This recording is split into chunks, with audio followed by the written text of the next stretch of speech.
Asta e frunza? Da. Acum vine turismul. Cam scumpă, cam scumpă. Dar acum să vedem ce facem cu ea. Păi vă duc eu de afară o frunză. În primul rând, mă numesc Ramona Lambrin, dar mulțumesc pentru prezentare. M-am întors la Timișoara, pentru că m-am născut la Banat, pentru că aici, din punct de vedere economic, văd șanse și nișe, pentru că are o infrastructură, aeroportul. Înainte de a mă stabili la Timișoara, m-am uitat și la Cluj, m-am uitat și la alte orașe și cum și cei din economie iau decizii emoționale, m-am stabilit aici. Și pentru că aici avem o calitate de viață, este o cultură bogată, mă simt acasă. Acum v-aș ruga să puneți prima imagine. Eu văd sistemul turismului ca un sistem foarte larg, în care sunt foarte mulți participanți, un sistem puternic, dar foarte sensibil și fragil deocamdată. Noi avem sistemul în nucleu, care sunt turiștii, pe urmă sunt agențiile de turism și turoperatoare. Foarte importanți sunt cei de aici din sus, care sunt prestatorii de servicii, care sunt liniile de aviație, companiile aeriene, companiile navale, unitățile de cazare, restaurantele și gastronomia, ghizi de turism, unități balneare, rent-a-car, agenții sportive.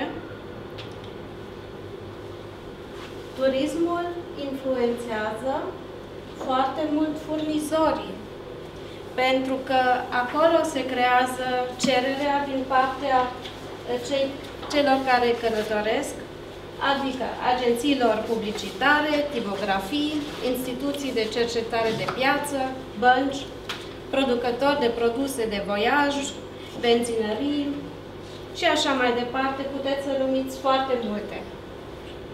Dacă am precizat că noi depindem și foarte mult și suntem influențați de ce se întâmplă, atunci trebuie să vedem mai întâi aici, în jos, atracțiile. Zona geografică, topografia, mare, munte, vegetația, climatul, fauna, situația socioculturală, infrastructura generală, ce obiceiuri, ce tradiții avem, care sunt factori primari, dar sunt și pe urmă factori secundari, care sunt create în scopul turismului, pârtii de schi, parcuri de distracții, unități sportive, concerte, evenimente culturale, show-uri și acolo putem numi foarte mult. Dacă mergem în străinătate, show-urile flamenco din Spania nu sunt făcute pentru ei, ci pentru turiștii. De asemenea, putem și noi face. Dacă ne uităm aici în partea dreaptă, organele și organismele publice, Uniunea Europeană, ministerele, consiliile județene, primării, administrația publică, consulatele, care, de exemplu, acordă viză. Astea sunt, de asemenea, implicate în turism și au un rol foarte important de a stimula sau poate chiar de a împiedica derularea economică în cadrul turismului. De exemplu, ce fel de stimulare, de promovare există pentru agenții economici? Sunt piedici să călătorești undeva pentru că nu se acordă viza, pentru că nu ai dreptatea de a merge posibilitatea de a merge repede decis în vizită. La instituții fac parte și alte asociații, ca de exemplu Horeca, instituțiile, restaurantele gastronomice, ANAT-ul, Agenția Națională a Agențiilor de Turism, Antrecul, Asociația de Turism Banat, care știu că există, dar până acum încă nu s-a implicat în promovarea Banatului. Școlile profesionale, nu în ultimul rând, pentru că ei creează, de fapt, și cresc oamenii care o să lucreze în turism și de care este nevoie într-un mod profesional pe cel mai înalt nivel. Last but not least, presa și mass media, pentru că și ei trebuie să vorbească despre turismul și să ducă în afară ce se întâmplă într-un oraș, într-o regiune, într-o țară. Clar că există și un sistem înconjurător, economia, societatea, politică, mediul înconjurător care influențează. Eu cred că întrebarea care trebuie să o punem noi, având în vedere cât de complex este sistemul turismului, este pentru noi, nu numai în Timișoara, dar și în România, dar mai ales în Timișoara, ca să funcționeze producția și serviciile în turism, aceste componente trebuie să coopereze în mod profesional, nu numai să coopereze, ci să se și coordoneze unul cu celălalt și fiecare participant trebuie să se identifice cu produsul lui. Cum funcționează producția și turismul nostru? Există o interacțiune inteligentă și există o echipă? Sau face fiecare ce vrea și cum crede el că este bine și că este corect? Suntem profesioniști sau avem deficite? Există un network, o rețea. Există o rețea de cooperare între participanții în turism. Suntem competitivi. Competitorii noștri nu sunt ceilalți agenții de turism. Competitorii noștri sunt alte destinații care promovează poate mai bine și se fac mai aparent decât o facem noi. Sau care au alte factori naturali de care noi poate nu-i avem și de aceea noi trebuie să fim buni și să avem creativitate în altă parte. Funcționează întregul lanț sau există și un lanț al slăbiciunilor? Un exemplu. Dacă noi creăm un produs care este un pachet de turism, care începe cu plecarea cu autocar, care are vizite obiective, care are un hotel frumos, care are ghid foarte bun și șoferul nu este bine dispus. Vă strică întreaga organizație. Deci, până în ultimul lanț, fiecare trebuie să se identifice cu produsul acesta și să contribuie la reușita lui. Ce pregătire avem în domeniul turismului?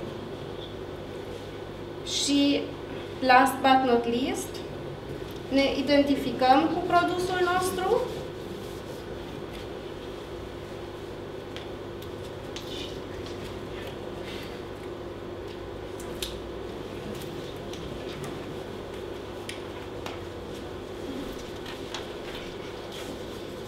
Permiteți-mi acum să vă spun de ce am pus eu întrebările acestea provocative.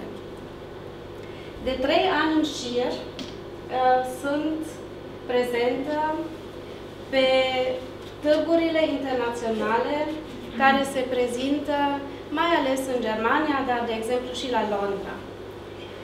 De 3 ani sunt singura care se prezintă din Banat și din Timișoara. în afară de Carpathia, care mai era prezentat la Târgul Internațional de Turism din Berlin, care se ține în fiecare an în Berlin, în luna martie, și care este într-adevăr de o dimensiune unde se întâlnește lumea.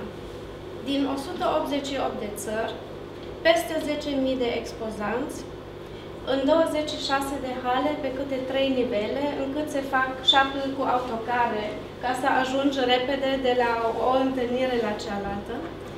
Acolo, România, Ministerul de Turism al României pune la dispoziție un stand care să promoveze țara. Sub logo-ul frunzei sau sub logo-ul celălalt, nu contează. Este important să se prezinte. Și acolo, de fapt, nu te prezinți numai pe tine și îți promovezi produsul, dar te și poziționezi între competitori. Poate și între competitorii în aceeași țară.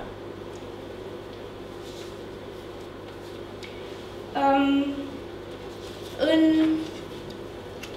anul acesta, de exemplu, au fost prezenți Bucureștiul, Constanța, Iași, Suceava, Piatra Neamț, Brașov, Sighișoara și Cluj. Eu am simțit cu mare durere lipsa Timișoarei la acest eveniment, mai ales pentru că eu de 2 ani tot mă duc la primărie, în audiență, și îi întreb de ce nu se duc și ei, pentru că de fapt nu costă. Se pune la dispoziție standul acesta la care te înscrii. Îți plătești deplasarea și îți plătești hotelul. Dar restul nu îl plătești. Și i-am rugat să-mi dea niște pleiante cu părți de Timișoara. Măcar dacă sunt acolo, eu le-aș distribuie și vorbesc frumos despre orașul nostru. Și vorbesc și limba lui Goethe, mai ales că îmi pot face înțeleasă.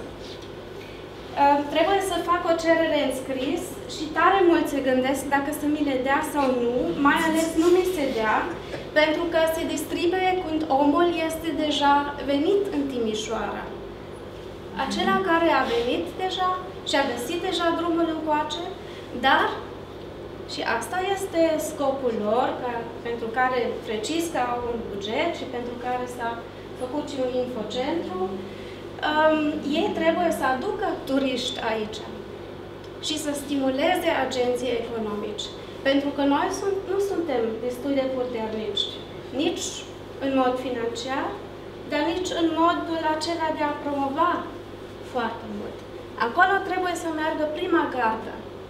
Cei mai frumoși bărbați, cele mai frumoase fete și cei cu mai mare influență să se prezinte. Pentru că atunci când demonstrăm competență, când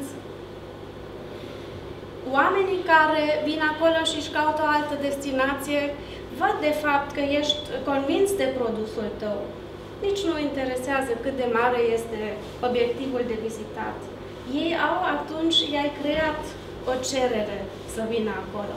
Pentru că spun, acolo trebuie să te duci. De exemplu, Brașov a avut, nu știu, un președinte al clubului economic, un bărbat impozant, care s-a îmbrăcat în cavaler ordinul german cu... Teuton. Da, în ordinul lui Teuton și, într-adevăr, 5 zile la rând a făcut reclamă pentru orașul său. Fiecare a primit un pliant în mână, cu fiecare a vorbit, cu fiecare i-a zâmbit. Oamenii și au venit peste 100.000 de vizitatori. După aceea au știut unde este Brașov. Deci, este într-adevăr foarte important să ne facem și noi vizibili, pentru că se va pune și întrebarea cum ne văd alții de afară. Ne facem vizibili. Suntem prezenți. Suntem perceptibili din afară. Dacă nu, începe un cerc vicios. Urmare, orașul nu este reprezentat. Acum eu aș vrea foarte repede să-mi arătați, poate puțin, hărțile mai ales din celelalte. Pentru că eu m-am uitat aseară unde este prezentat România în catalogele turoperatorilor germani și după cum știți, turismul german este unul din cele cei mai potențiali, de acolo vin cei mai mulți turiști, dar asta este important și pentru noi, pentru că Germania este o piață emergentă, foarte importantă și pentru Valnatur. Puteți să mergeți mai departe. Asta este turoperatorul Dertur. Asta este altul. Mergeți mai departe.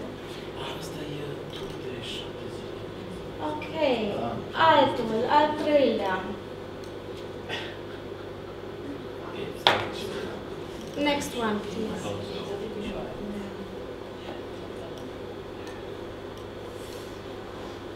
And the next.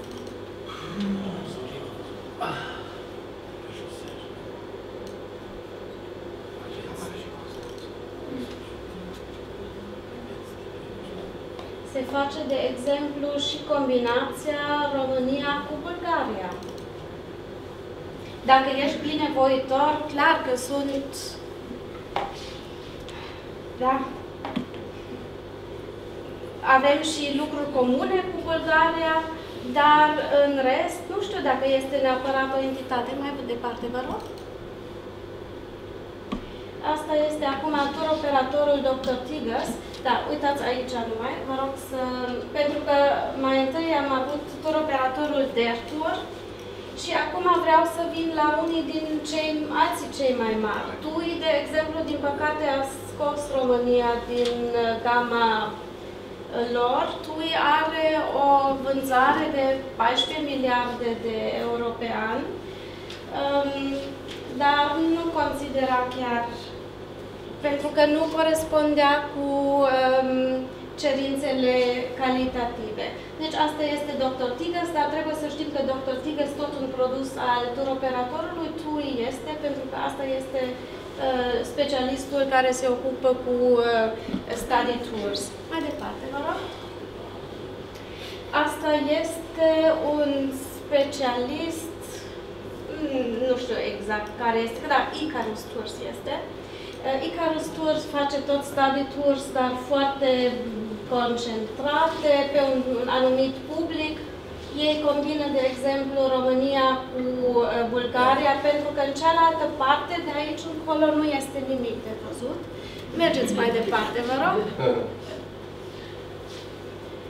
Ok, asta este trekking. Asta este un tur operator care este specializat pe trekking și rafting. Mergeți mai în jos, vă rog. Care duce la Sibiu, la Făgăraș, dar eu am auzit că și la Cheile Nerei sau Cerna sau se face ceva similar și mergeți mai departe, vă rog. Asta este un city tour și aici am găsit un hotelul mai sus, hotelul Western Ambassador. Și ăla a ajuns acolo ca să fie totuși complet, ca să fie și un România înăuntru și eu mă gândesc că hotelul a ajuns pentru că Best Western este un brand internațional și că n-au știut altul.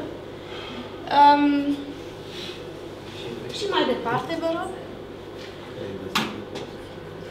Asta este Erlebnisreisen, adică aventură. Next one. Asta este asta este Marco Polo. Marco Polo este tot un fel de study tours. Și mai departe. Asta este Studiosus Reisen. Studiosus Reisen este cel mai elaborat de study tours în Germania. Și asta este un specialist care face drumeții.